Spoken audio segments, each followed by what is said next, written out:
Bueno, ¿me escuchan? Sí. Pues muy buenos días a todos. Bienvenidos a esta nueva sesión del Seminario de Investigación de la Vicepresidencia de Investigación, valga la redundancia. En esta ocasión nos acompaña la doctora Bonnie Palivka. Ella es profesora investigadora del Departamento de Economía aquí en el Tecnológico de Monterrey. Ella es licenciada en Economía y Estudios de América Latina por la Universidad de Vermont. También obtuvo su maestría y doctorado en Economía en la Universidad de Texas en Austin. Ella es fundadora y organizadora de la conferencia Academia contra la Corrupción en las Américas y ha sido consultora de Transparencia Internacional en la Oficina de Drogas y Crimen de las Naciones Unidas. Asimismo, recibió el premio Rómulo Garza por la segunda edición del libro Corrupción y Gobierno. Y bueno, pues aquí tenemos un pequeño fragmento del amplio currículum de la doctora Palivka. Muchísimas gracias por acompañarnos. Simplemente recordarles la dinámica de este seminario, ¿verdad? Pues vamos a escuchar a la doctora por unos 40 minutos. Les pedimos que vayan subiendo sus preguntas a las personas que están conectadas. Las personas que están aquí en vivo pues tendrán la oportunidad de hacerlo verbalmente, pero sobre todo para las personas que están conectadas, que vayan subiendo sus preguntas en el chat y al final pues haremos unas rondas de preguntas. Las que no se llegan a contestar muchas veces pues se las pasamos a la doctora para que ella las pueda contestar ya después por correo. Sin más, pues bienvenida otra vez, doctora. El espacio es suyo. Adelante. Muchas gracias. Es un gusto estar aquí con ustedes. Mi tema de hoy, ahí va, ahí está. Tocando puertas, construyendo un sueño. Si no existe la comunidad que necesitas, hazla. Yo elegí este tema porque en toda mi trayectoria lo que más me enorgullece es el haber creado espacios para investigadores y docentes como yo. Verán, yo empecé a dar clases en el TEC en 1998. Vine como profesora visitante buscando datos para mi tesis doctoral. Al final de ese año tenía la promesa de unos datos. Me había casado con mi compañero de oficina del doctorado. Conseguí una planta, me ofrecieron una planta aquí en el Departamento de Economía. Mi esposo recibió también una planta en la EGADE y lo demás, como dicen, es historia. 3 años después recibí los datos que me habían prometido y pude terminar la tesis y empezamos una familia. Pero cuando yo empecé aquí, pasaban 2 cosas. Uno, en el TEC, en aquel momento, el énfasis, la prioridad era la docencia y trataban la investigación como un hobby exótico. Entonces no había muchos incentivos para dedicarse a la investigación. Y por otro lado, el estudio de la corrupción todavía era un nicho muy estrecho. De hecho, yo tuve que tomar una pausa del estudio de la corrupción para hacer mi tesis en otro tema porque no conseguía datos en aquel momento. En economía hay un listado de temas en economía que se llama, se me olvidó el término, bueno, es un listado de términos en economía para los journals en economía, donde la corrupción no aparecía. Siempre tenía que palomear otro y otro y otro, y no aparecía la corrupción. Ahora sí. Entonces, yo cuando empecé a estudiar la corrupción, me sentía muy sola. Y pasaron muchos años para no sentirme así y fue en parte debido a mis propios esfuerzos. Pero voy a empezar en el principio. A ver.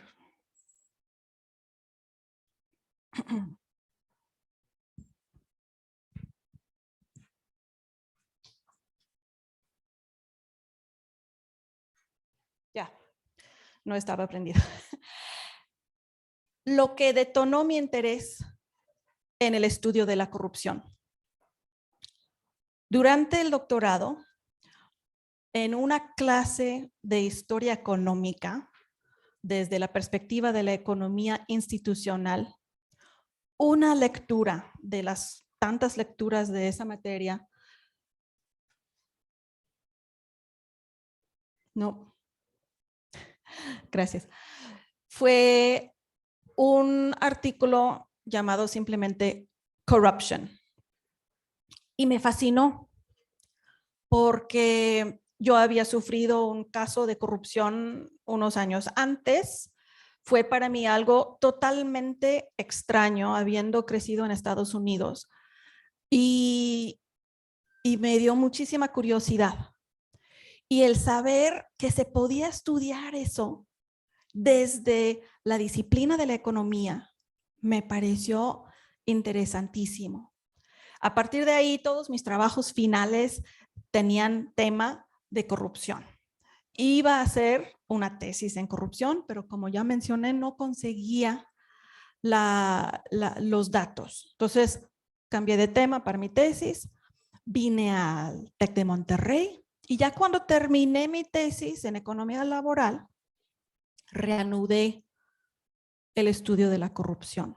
Para aquel entonces se había elegido Fox como presidente, había toda una campaña anticorrupción, ya estaba en crecimiento el interés en la corrupción.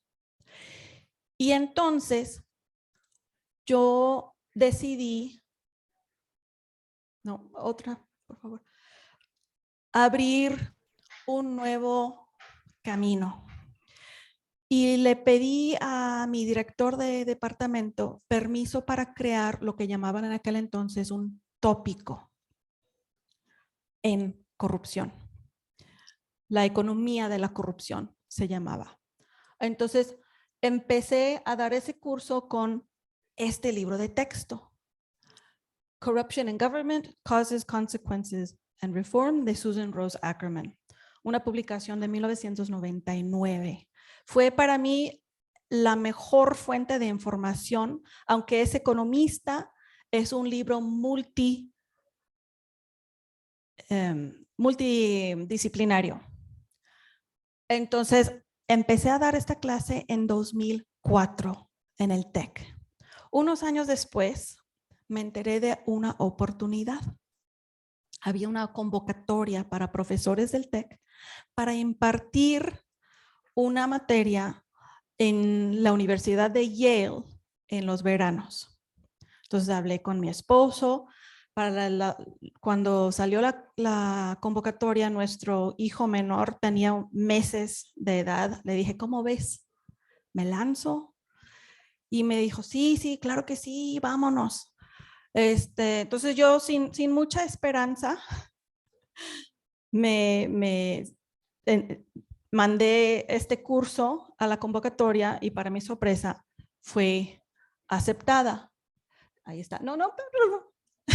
ya te adelantaste. Ahí, uno más. Adelante. Uno más. Ahí está. Y en el 2011, entonces, empecé a dar una versión de mi curso en Yale en los veranos. Pues gustó y me volvieron a invitar, ya no como parte del convenio con el TEC, sino como profesora ya por mi parte. Y desde entonces he impartido alguna versión de esta materia todos los años de 2011 hasta estoy impartiéndola actualmente, con excepción del 2018. La siguiente, por favor. Y luego, pero para llegar ahí es donde empecé también a tocar puertas. Porque antes de mandar mi curso a la convocatoria, mandé mi syllabus a la autora del libro, Susan Rose Ackerman, y le dije, oye, pues puedes revisar esto, cómo se compara con el curso que tú impartes allá. Y ella con mucho gusto leyó mi syllabus, me dijo, está muy bien. Ella daba un curso de posgrado, entonces era un poco diferente. Entonces me sorprendió la apertura con que me recibió. Y entonces, cuando fui a Yale, la invité a comer. Comimos, platicamos muy a gusto. Yo no tenía muchas oportunidades de platicar con otros estudiosos de la corrupción. El siguiente año volví a comer con ella y para aquel entonces mi director de departamento me había dicho, oye, ese libro que estás utilizando para tu tópico ya está medio viejillo, ¿no? Y él te quiere que uses libros más actuales, pero pues no había otro libro igual. Entonces, en esa comida con ella, le dije, oye, ¿no has pensado en sacar una segunda edición? Me dijo, no, en este momento tengo muchos proyectos. Bueno, ahí quedó. Al año siguiente, cuando comimos otra vez, le planteé, oye, si quieres, si me aceptas, me interesa trabajar en una segunda edición del libro, porque yo no podía imaginar otro libro mejor. Entonces, sacamos juntas, me aceptó, para mi sorpresa. A ver.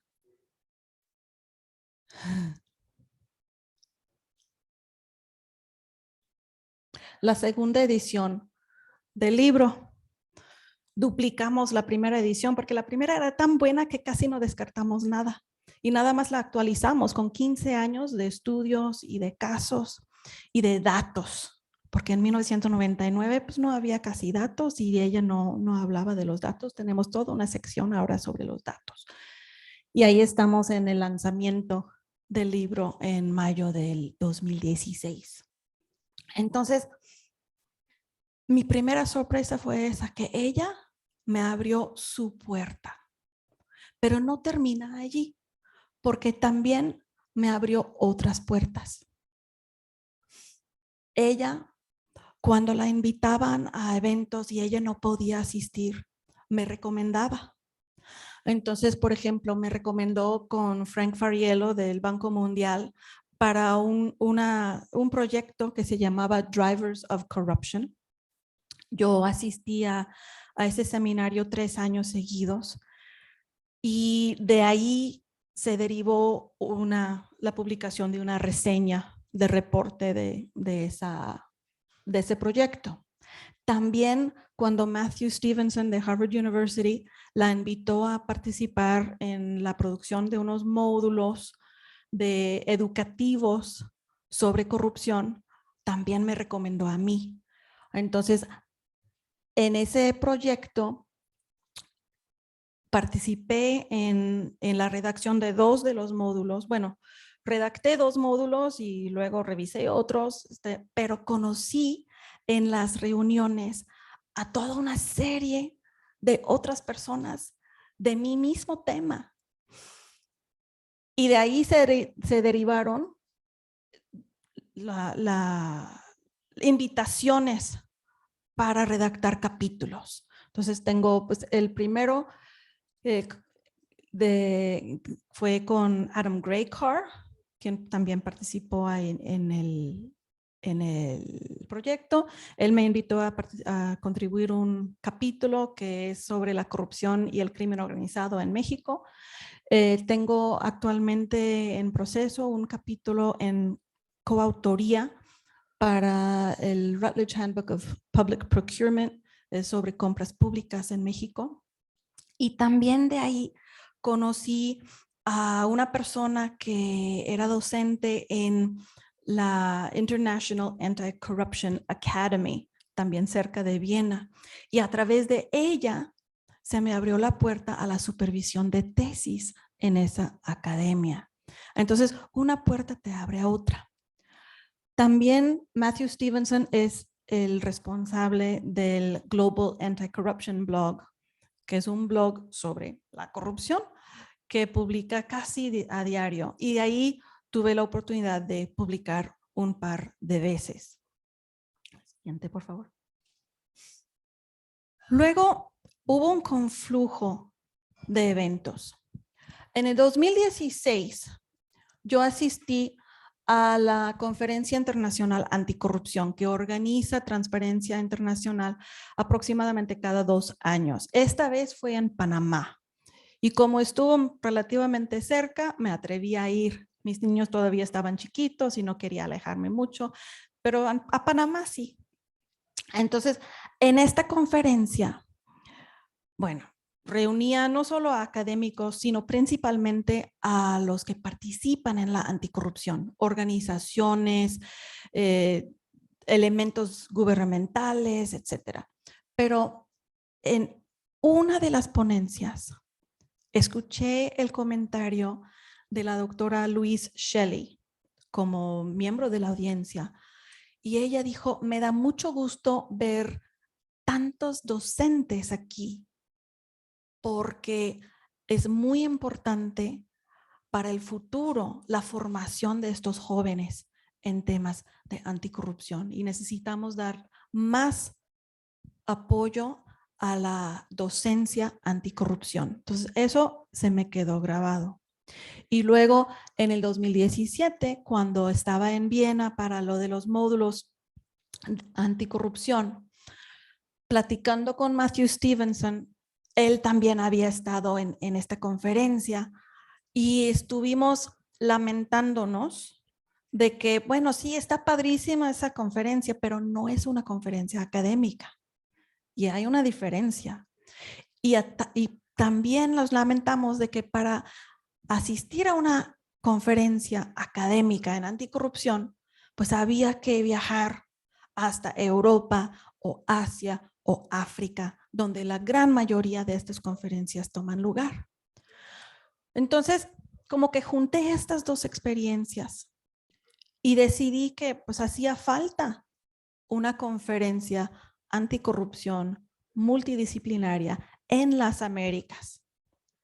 Y ahí fue como tomé la decisión, muy egoísta aparte, porque no quería alejarme de mis hijos, de abrir una conferencia aquí en Campus Monterrey.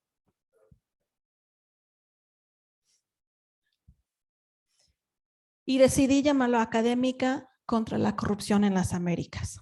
Pues describe súper bien el propósito de la conferencia. Tiene 3 propósitos, de hecho. Uno es promover la investigación anticorrupción.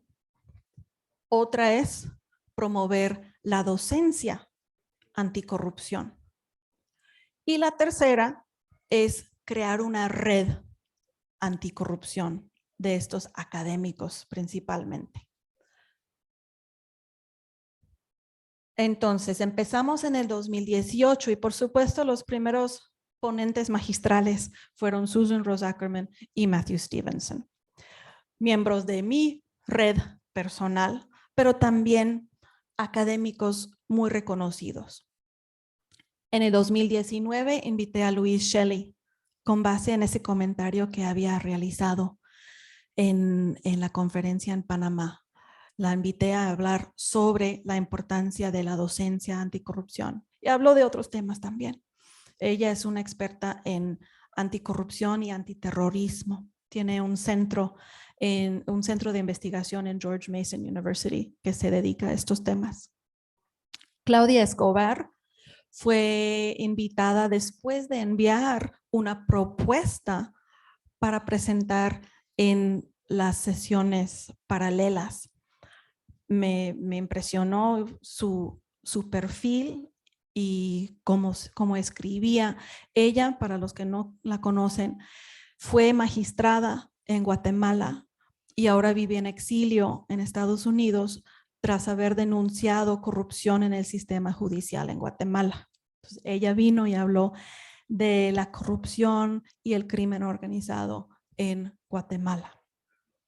En el 2020 tuvimos a Stephen Morris, quien es un experto en la corrupción política en México, y Paul Lagunes, quien fue estudiante de Susan Rose Ackerman, hablando sobre su libro El ojo y el látigo y cómo sus experimentos en anticorrupción nos muestran que no basta la transparencia, sino que debe haber consecuencias de la corrupción para realizar cambios.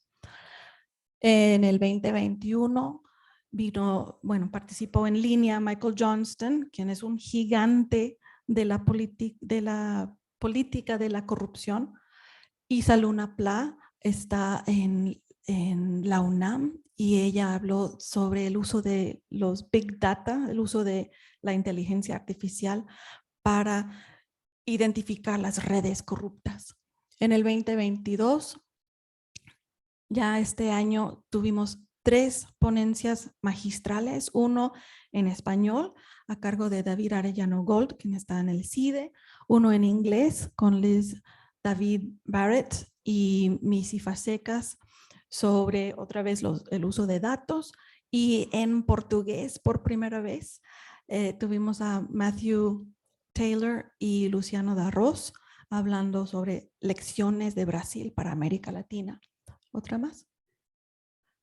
Hemos tenido más de 100 ponentes en estos 5 años de universidades prestigiosas de todo el mundo. Creo que nos falta todavía África y Oceanía, pero de todos los demás continentes hemos tenido ponentes, y también de algunas organizaciones como IMCO, Basel Institute on Governance, Transparencia Internacional, y aquí en Monterrey de Hagámoslo Bien. Entre la primera y la segunda edición, también aquí en el TEC, se fundó la iniciativa de transparencia y anticorrupción de la Escuela de Gobierno y Transformación Pública. Y gracias a la apertura de esta iniciativa y el apoyo de su directora ejecutiva, Ángeles Estrada, hemos podido organizar mejor esta conferencia con los fondos y la infraestructura que ella manda. Entonces, esta conferencia me ha abierto todavía más caminos, más posibilidades, más conexiones.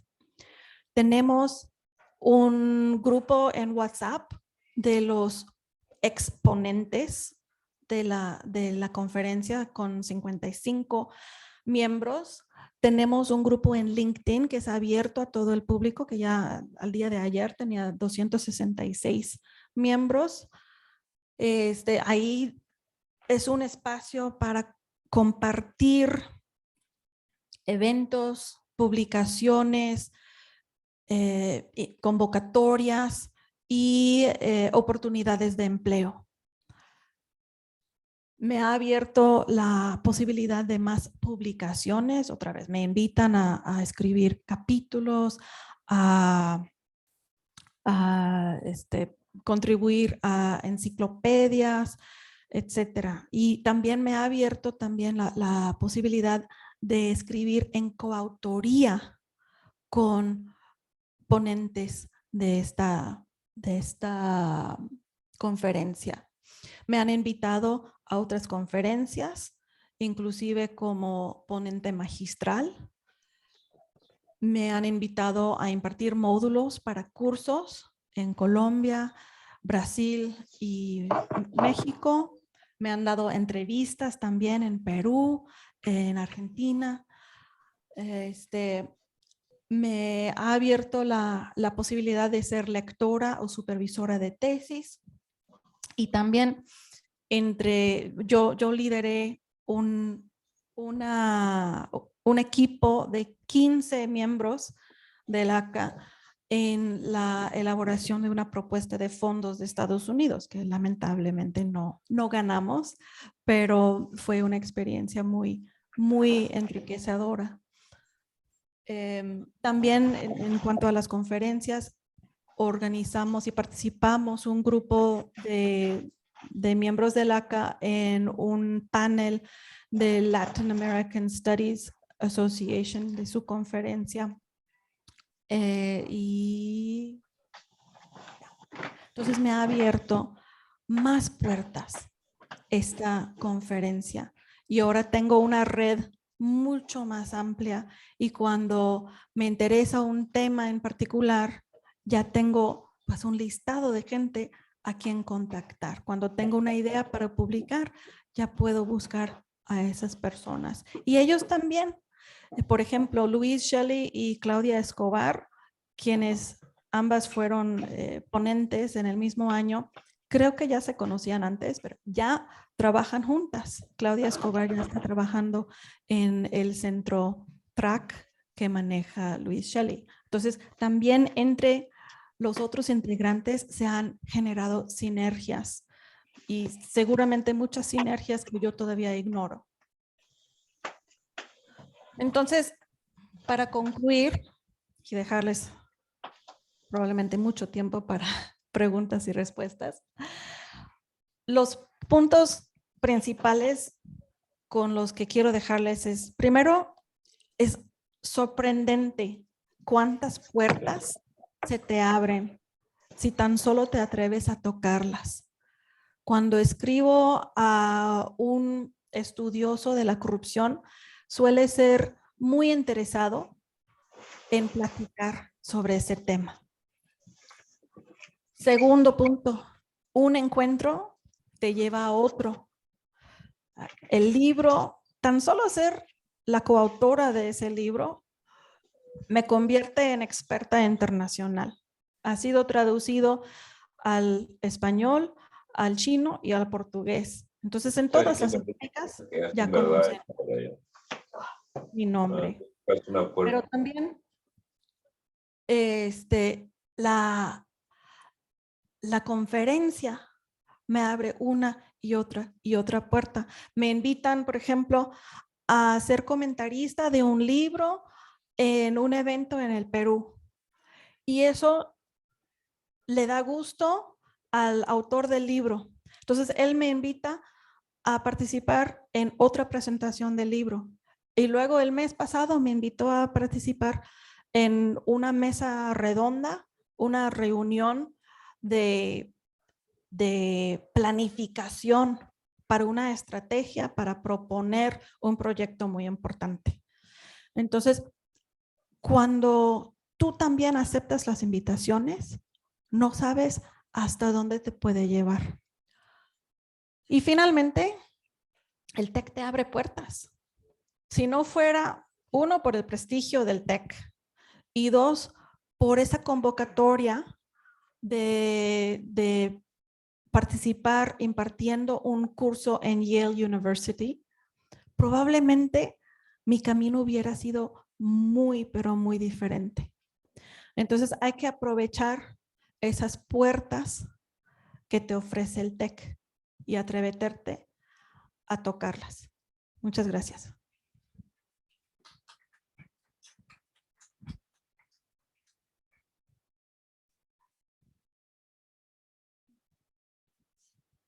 Muchas gracias por la visión, doctora, muy orientada, ¿verdad?, a la generación de redes, ¿verdad? Como usted lo decía en el título de la ponencia, pues muy orientada a generar un sueño, generar un grupo, generar un camino cuando no lo hay. Recordarles como paréntesis, ¿verdad?, que suban sus preguntas al chat, los que están conectados, son más de 80, según veía yo ahorita. Y pues los que están aquí, por favor, si tienen alguna pregunta, pues les pasamos el micrófono. Quisiera comenzar con una reflexión sobre todo en este sueño, ¿verdad? En este sueño que a lo largo de este tiempo pues ha dado muchos muy buenos resultados académicos. Mencionaba la inmensa red, ¿verdad?, que se ha generado alrededor de esta temática que pues para nuestros pueblos latinoamericanos pues es de mucha valía. ¿Qué sigue, doctora? Una vez que tenemos esta red, ¿cómo ponerla al servicio pues de esta problemática, ¿verdad?, que nos ataca en nuestros pueblos, cómo conectar estos elementos académicos hacia ese impacto que pudiéramos lograr? Bueno, el siguiente paso es formalizar la organización, registrarla ante el gobierno americano probablemente, para poder ahora sí formalizar esas redes y poder, por ejemplo, como organización, aplicar para fondos y generar nuestros propios proyectos entre nos. Tenemos algunos proyectos en mente, entre una revista que queremos hacer más adelante, probablemente libros, posiblemente proyectos con gobiernos, pero el enfoque será sobre todo internacional. Hay muy pocos estudios sobre las Américas o inclusive América Latina como región. Casi todos son de países individuales. Entonces necesitamos también hacer comparativos y aprender uno del otro. Ya, muchísimas gracias. Tenemos aquí una pregunta y varios comentarios.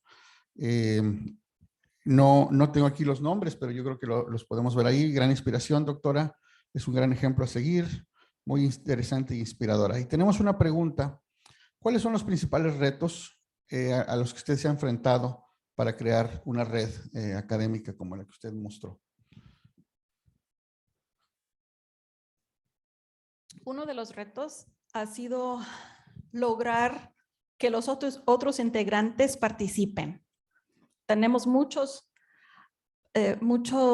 miembros del grupo, pero muy pocos realmente postean sus oportunidades y sus logros. Como que están esperando todavía que yo sea la que ponga toda la información. Y el propósito es no que yo sea la responsable de todo, sino es ofrecer ese espacio para todos. Y como que todavía no entienden eso. Otro reto importante ha sido el financiamiento de la conferencia, porque de repente salen gastos inesperados y tenemos que ver, o sea, el TEC lo ha fondeado, ¿verdad? Pero quisiéramos hacerlo más grande y para ello es otra razón para registrar la organización y poder recaudar fondos propios para poder financiar tanto la conferencia como otros proyectos. Muy bien. Decía ahorita para la red, para la conferencia, se ha tenido pues financiamiento por parte de la institución. Se tienen gastos pues a lo mejor no contemplados en el inicio y hay que hacerles frente. ¿Cómo ha sido la labor de ustedes, de usted como líder en ese sentido? ¿Qué conexiones, además del TEC, ¿verdad? Pudiera usted pensar que pudieran arropar pues esta temática tan importante, ¿no? Con mucho impacto social. En el tema del financiamiento, esa es debilidad mía. Yo no soy buena para pedir dinero. En cuanto a la conferencia en sí, ahora sí estoy aprovechando la red. Formamos un comité de planificación de la conferencia, porque antes yo estaba realizando toda la organización sola. Y ahora sí aprovechamos, hicimos un comité, tenemos desde el 2021, ya tenemos dictaminadores, y no soy yo sola, tenemos aprovechamos una plataforma que se llama Oxford Abstracts para recibir las propuestas y distribuir los trabajos. O sea, hay que aprovechar también la tecnología para facilitar el trabajo. Antes yo recibía las propuestas por correo y era muy complicado, o sea, que no se me perdieran. Ahora todo está en un mismo lugar. Entonces, sobre todo es eso, es aprovechar la misma red para que te apoyen. Y la gente sí le fascina ayudar y apoyar y poder ser una parte de, pero hay que reconocer también sus aportaciones. Muchísimas gracias. Muchos comentarios acerca de lo interesante, inspiradora, motivante que ha sido la plática. Adentrándonos un poquito, tenemos aquí algunas preguntas a la temática, ¿verdad? Nos preguntan por acá qué retos ha usted enfrentado tratando el tema anticorrupción, me imagino hacia el gobierno, hacia la familia. ¿Cuáles son los retos más importantes de la temática anticorrupción que deberían trabajarse, estudiarse para lograr pues una modificación cultural, social en este tema? Uno de los retos muy importantes sigue siendo la falta de datos. La gran mayoría de los datos sobre corrupción son datos a nivel nacional y suelen ser de percepciones. Entonces son muy subjetivos. Y para realmente lidiar con la corrupción necesitamos datos a nivel municipal y hasta a nivel de agencia. Y saber en Monterrey, en tránsito, cómo se da la corrupción para solicitar licencias, ¿no? Es más, no, en cada una de las oficinas, cómo se presenta la corrupción. Entonces, esos son como que datos de auditorías internas que quizás existen. La verdad no los he buscado, pero ese es el futuro, es tener microdatos para poder identificar dónde está funcionando la anticorrupción y dónde está ganando la corrupción. Eso para mí es el mayor reto. Aquí se mencionan otra vez, mil disculpas, no tengo aquí los nombres de las personas, pero deberán estar en el chat de las personas que preguntan, pero hablan aquí de la familia, ¿verdad? ¿Qué elementos alrededor de la familia pudiéramos empezar a trabajar como elementos para combatir este tema que nos ponen acá? Bueno, dentro de la familia hay que promover los valores, ¿verdad? El modelo básico que promovemos Susan Rose Ackerman y yo en nuestro libro es que la corrupción ocurre en la intersección entre las instituciones fundamentales de la sociedad, que son las leyes y las costumbres, los incentivos específicos de una situación y la ética personal. Durante muchos años se dejaba de lado la ética personal en los modelos anticorrupción porque se sentía como sermonear, pero ahora nos damos cuenta de que es muy importante tomar en cuenta la ética personal, que hace una diferencia quién ocupa ese puesto. Entonces, desde la familia debemos promover los valores de honestidad, sobre todo, y de responsabilidad. Ya. El tema nos ponen acá, el tema es muy pertinente y se delinea de forma plural. Me imagino que es interdisciplinario, ¿verdad? Como usted lo decía ahorita, de temas de ética, temas de valores dentro de la familia, plural y heterogénea en todo el mundo. ¿Cuáles son los debates que se incorporan desde la filosofía política, ya sea europea, latinoamericana o desde diferentes contextos? El debate más grande en este momento es entre dos modelos de conceptualizar la corrupción. Uno es el modelo principal agente, que viene desde la economía y es sobre los incentivos. Este es el modelo que se aplica, por ejemplo, en aduanas para decir, no, pues ese agente aduanero tomó sobornos porque gana poco, porque le ayuda a su familia, porque la probabilidad de que lo detecten y lo sancionen es muy bajo. Y el modelo principal agente entonces se enfoca en la manzana podrida. Del otro lado del debate son los proponentes de la acción colectiva y argumentan que el problema no es la manzana, sino es todo el barril. Es la corrupción sistémica y que hace falta acción colectiva en el sentido de que los votantes tienen que elegir políticos mejores. Entonces, por un lado están los que dicen que pues, son los incentivos de los más abajo y por otro están los que dicen, no, eso del principal agente no sirve porque todo el sistema está mal y el modelo de principal agente supone que el principal, o sea, el jefe, el encargado, es honesto y en muchos contextos corruptos no es cierto. Para mí es un debate falso porque no son exclusivos estos modelos. O sea, se puede dar en un mismo contexto una manzana podrida y también todo un barril podrido. O sea, necesitamos de ambos modelos y no deberíamos estarnos peleando sobre cuál es el modelo correcto. Muchísimas gracias. Tenemos aquí José Salazar, nos dice, ¿qué tanta apertura hay hacia crear vínculos con las autoridades públicas en México?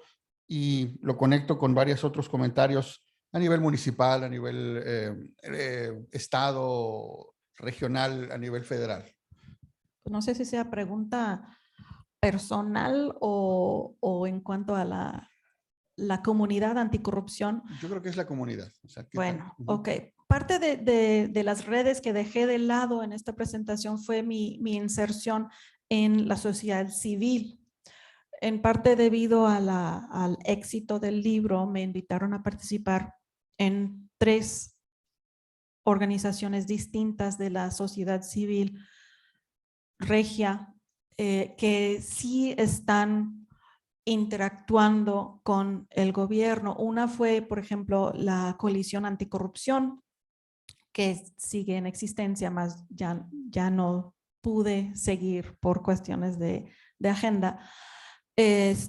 Pero ellos, esa organización fue formada para incidir en la formación de las leyes que crearon el Sistema Estatal Anticorrupción de Nuevo León. Entonces, su propósito principal es influir en las leyes y ver que el Sistema Estatal Anticorrupción esté funcionando bien. Ahora está muy decepcionada la coalición con lo que están haciendo los congresistas. Ahí es donde entra lo de la colección, la acción colectiva, que pues, si los miembros de Congreso insisten en capturar el sistema estatal anticorrupción, pues tal vez necesitamos otros congresistas. Entonces, la sociedad civil tiene más esa inserción con la política, pero también desde la academia podemos trabajar en proyectos conjuntos con gobiernos. O sea, una forma de hacerlo que es popular en economía especialmente es a través de experimentos. ¿No? Se podría diseñar un experimento a nivel municipal donde en ciertos municipios se realiza una intervención y en otros municipios se realiza otra intervención y en otros no se realiza ninguna intervención. Eso es lo que hacía Paul Lagunes en su libro El Ojo y el Látigo, que ciertos, por ejemplo, a ciertos contratistas les enviaron una carta diciendo que los iban a auditar. A otros contratistas le enviaron esa carta, más aparte una carta desde la Contraloría, creo, la Contraloría General, donde les indicaban, oigan, vamos a estar al pendiente de esta auditoría que van a realizar y que va a haber una sanción. Y lo que encontró en ese experimento fue que las empresas que recibieron ambas cartas fueron mucho más honestas en sus obras públicas. Ya. Pasando al tema, digamos, más digital de recolección de datos, ¿verdad? Que hay varias preguntas en ese sentido. Es bien sabido que, por ejemplo, la digitalización de un gobierno, el hecho de que la gente no toque dinero, el hecho de que pues todo sea a través de transacciones digitales. Hay algunos estudios sobre cómo llevarlo a cabo en México, hay algunos estudios del impacto que esto ha tenido, digamos, y eso conectado con el tema de recolección, ¿verdad? Aquí hay algunas preguntas de Alejandro Vázquez, por ejemplo, la recolección de forma automatizada de datos, eso nos llevaría a tener esos datos que a lo mejor usted comentaba que no están tan disponibles. En ese sentido, ¿qué podría comentar, doctora? México tiene leyes muy avanzadas en temas de transparencia y acceso a la información. Y también tiene plataformas digitales muy importantes de transparencia. Parte del problema ahí es que hay municipios y hay instituciones que no están capturando sus datos. Hay todo un tema ahorita porque inclusive hay instituciones que forman parte del Sistema Nacional Anticorrupción que se niegan a subir sus datos al portal nacional digital, porque dicen que ya subieron sus datos al portal de transparencia. Pero es muy importante que los gobiernos suban su información, toda la información que es obligada. La transparencia es, como dicen los economistas, es necesaria, pero no es suficiente. O sea, el tener la información ahí no basta. Alguien tiene que ver esos datos, tiene que exponer las inconsistencias, las anomalías, y luego tiene que haber una sanción cuando hay problemas. Entonces, en gran parte, el periodismo investigativo se ha dado la tarea de exponer las anomalías en los datos. Mexicanos contra la Corrupción y la Impunidad, por ejemplo, Carmen Aristegui, Proceso, y otros, ¿no? Animal Político, han estado exponiendo estos problemas. Mexicanos contra la Corrupción y la Impunidad, por ejemplo, inclusive ha llegado a juicios para solicitar datos que se les han negado y ha ganado esos juicios. Pero pues sacan sus reportajes y hay todo un escandalazo, pero no hay consecuencias. Entonces, sigue la impunidad. Y lo que falta todavía es que las autoridades hagan su trabajo en vez de estar protegiendo a los intereses políticos. Gracias. En ese sentido, como lo dice aquí Alejandro Vázquez, el tema de explotación de datos más que la recolección sería un terreno virgen como para poder explotarlo, la analítica, esas temáticas. No tanto virgen, porque sí ha habido estudios. O sea, por ejemplo, Isa Luna Pla, quien fue ponente magistral en el ACA, ella tiene todo un centro en la UNAM que trabaja estos temas de datos.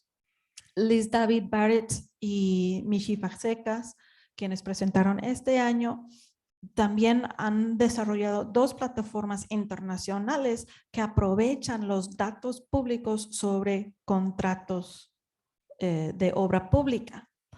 Entonces, existen estos datos. Inclusive un grupo estudiantil en Campus Laguna realizó un proyecto donde con inteligencia artificial sacan la información de los datos de obras públicas y los publican en un mapa. Aquí es donde debe empezar la obra, aquí es donde debe terminar, cuánto vale la obra, o sea, según el contrato, cuánto se terminó pagando, si se supone que ya está terminado, se pone esto y hay un botón para reportar que no está terminado cuando dice que sí. O sea, los ciudadanos pueden interactuar, súper interesante. O sea, los mismos alumnos prepararon eso.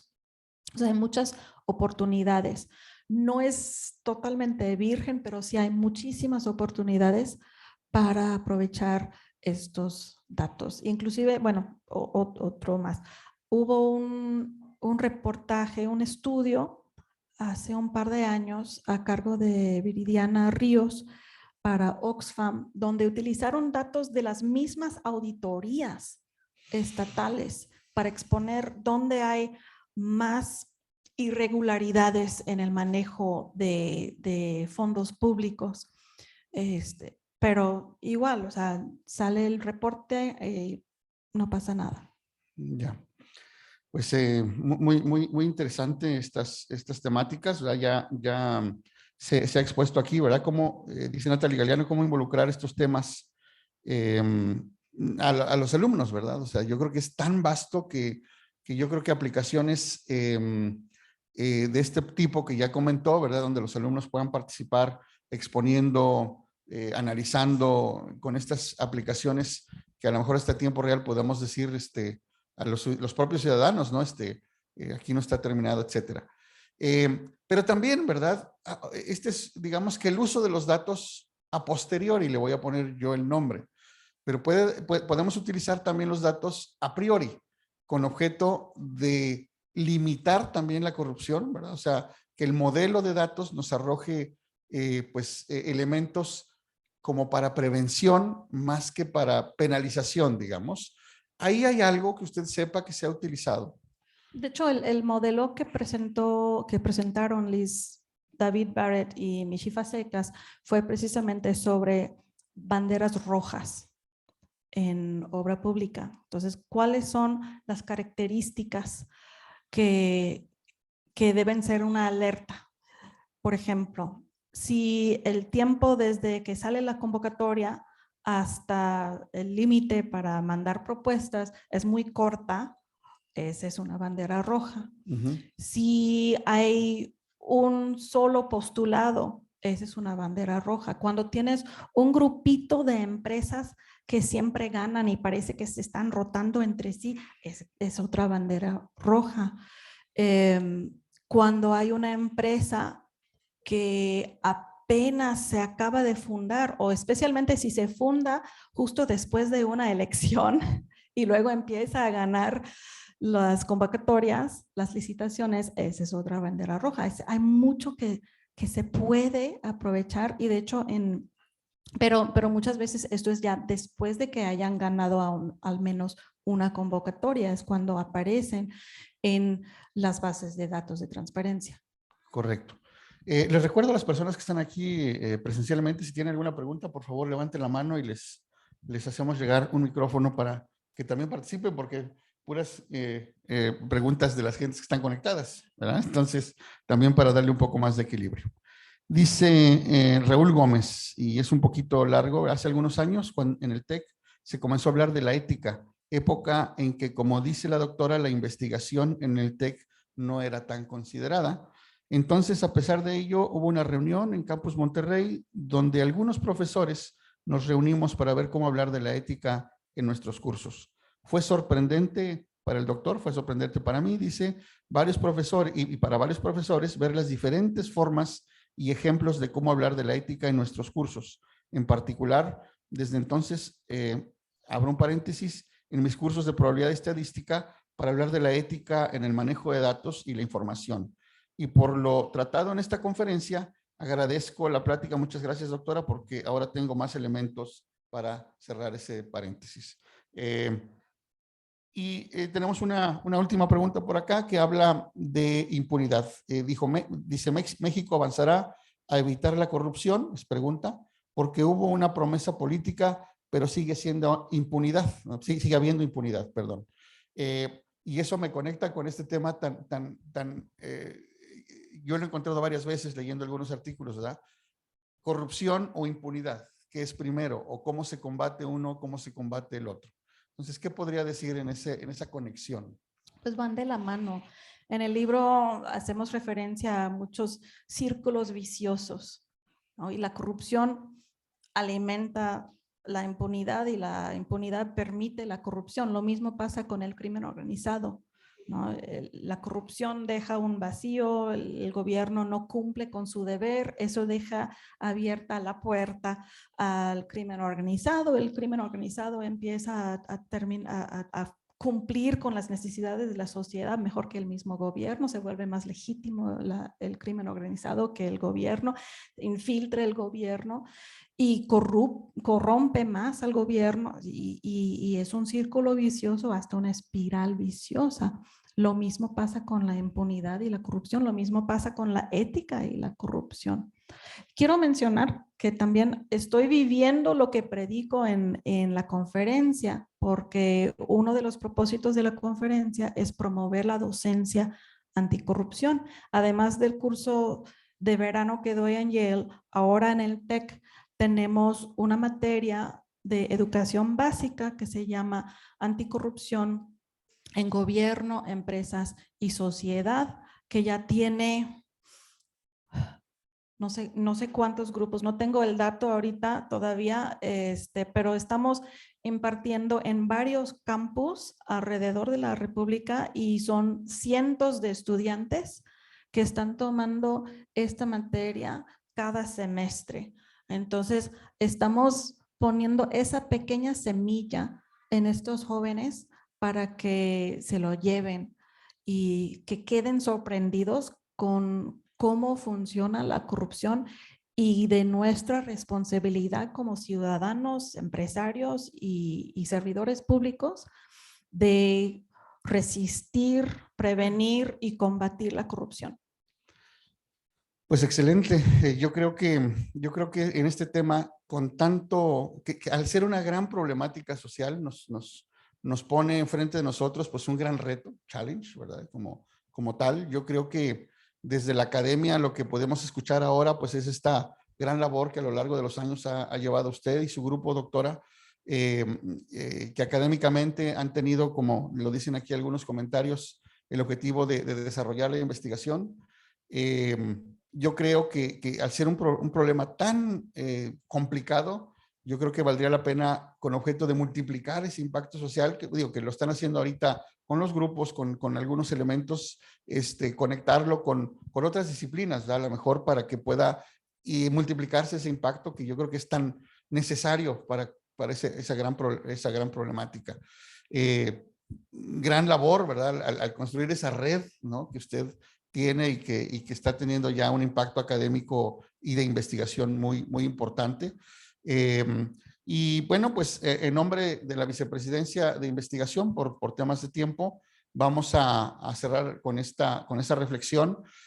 Mucha gente que lo va a tener ahí, que quiere integrarse a la red que usted tiene, me imagino que la que mencionó que en LinkedIn o otros lados, pero yo creo que es una gran labor, repito, una gran temática. Y bueno, pues finalmente agradecerles a todos su participación activa en esta conversación, en este diálogo con la doctora. Recordarles a todos, ¿verdad? Pues que estamos aquí todos los viernes, todos los últimos viernes de cada mes a las 9 de la mañana en el seminario de investigación de la Vicepresidencia de Investigación.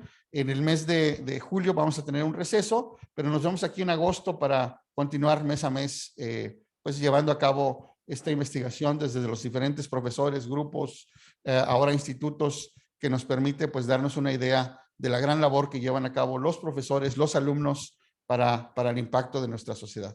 Muchísimas gracias a todos, muy agradecido por esta plática y pues nos vemos en la siguiente. Muchas gracias.